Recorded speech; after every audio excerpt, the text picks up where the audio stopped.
More reaction now to last night's budget. I spoke a short time ago with the Deputy Liberal Leader Sussan Ley. I began by asking her whether she would recognise that returning the budget to surplus was a key achievement for the government. It follows from the work we did during the pandemic. It follows from the way we set up the Australian economy so that when it opened up, we had the V-shaped recovery when New South Wales and Victoria opened up. And remember, during the pandemic, the Labor Party actually wanted to spend $81 billion more than we did. And if they had spent what they wanted to on, I'll just give you one example of one program, which was the vaccination program, they wanted to spend $6 billion to pay people to get vaccinated. 95% of people did get vaccinated anyway without that payment. So had we waved through that suggestion from them in opposition, there wouldn't even be a surplus now. Now, that's just one example, but I do want to point to the hard work we did because we worked hard during the pandemic to keep unemployment low so that in the recovery, people would go back to work and obviously tax receipts would come in. And of course, the government has benefited from commodity prices, from agriculture, from gas, from coal, from iron ore, and they've delivered a small surplus. But I do point to the Coalition's economic record as setting that up. OK, so claiming some of the credit for the surplus. Well, I think we can claim substantially the credit for the surplus, but I understand that people looking at this budget today and me looking at this budget, I'm worried about tomorrow.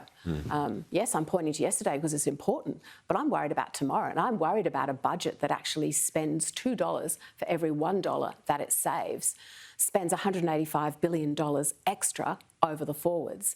And, people are talking about inflation. Well, clearly, if you've got spending growing faster than the economy, that's inflation. But is it really when, say, as you said quite rightly, that's over the forward estimates, it's not this year, and the direct support for the most vulnerable, as the government puts it, $3.6 billion in this year, and that starts to roll out from September this year. So the way that this is unfolding and this is rolling out is across 4 years. We could well need that extra spend in 2-3 years' time. Everyone agrees we've got a cost of living crisis now.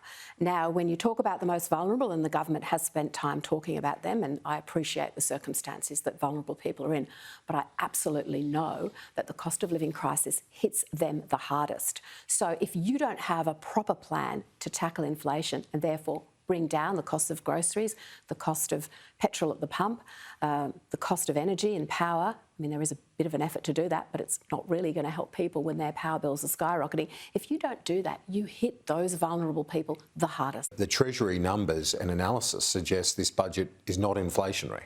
Well, Treasury will do its analysis and provide the Treasurer with the appropriate advice, as any good government department would, and I'm sure it's got models and caveats and assumptions built into it. But we know that this budget is inflationary. Experts have said that this budget is inflationary. S&P Global, as one example, and other notable commentators that I think have been on your program and other Sky News programs have said it's inflationary. If you come back to that main point, if you're spending more than the economy is growing, how can that not be inflationary? A lot of economists say it's not as well. Have said that if it is, it's a margin. It's in really a rounding error is the impact that it has. I understand there's always a range of views with economists, Kieran, and we'll back our instincts on this. And absolutely, can anyone point to me a proper plan in this budget to deal with inflation? Something that actually sets up Australia long term in terms of its productivity. Now, the word infrastructure wasn't mentioned once in the budget tonight. If you invest properly in infrastructure, that sets up a productive economy. What about the Hydrogen Head Start program? That's being billed as by the Treasurer as a counter to the United States' massive investment in clean energy. Is that Hydrogen Head Start program, a $2 billion initiative, a good one? There's a lot of spending as the government leads into renewable energy, but when the dividend comes, it won't be for a while. So what is going to bridge that gap? And we don't believe they've got that the transition to renewable energy right at all, because they are not investing in energy supply in a way that encourages that investment or increases supply. Their interference in the energy market has in fact done exactly the opposite. So energy is an area where you can add to the productivity of the economy. They've got that wrong. I mentioned infrastructure. Productive workplaces is another example. With the unions so prominent now in workplaces, we have concerns about that as well. So back to the main game, Kieran, there's no proper plan to actually drive efficiency in the economy, which will then mean that we can always look after the most vulnerable. The opposition leader's got a major opportunity tomorrow night, the budget reply. It's been a difficult time for the Liberal Party, of course, with the recent Aston by-election as well as a sign of that. How important is it for Mr Dutton to outline a positive alternative that you and the coalition can rally behind?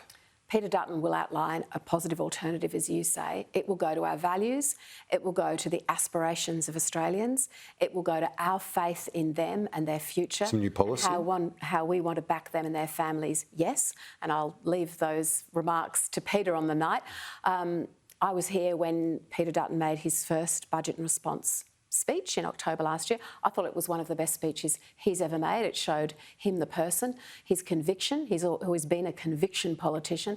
I know that conviction will shine through, and I know he has that conviction on behalf of the Australian people, including some of the ones who really need help right now. Deputy Liberal Leader Sussan Ley, thanks for your time, as always.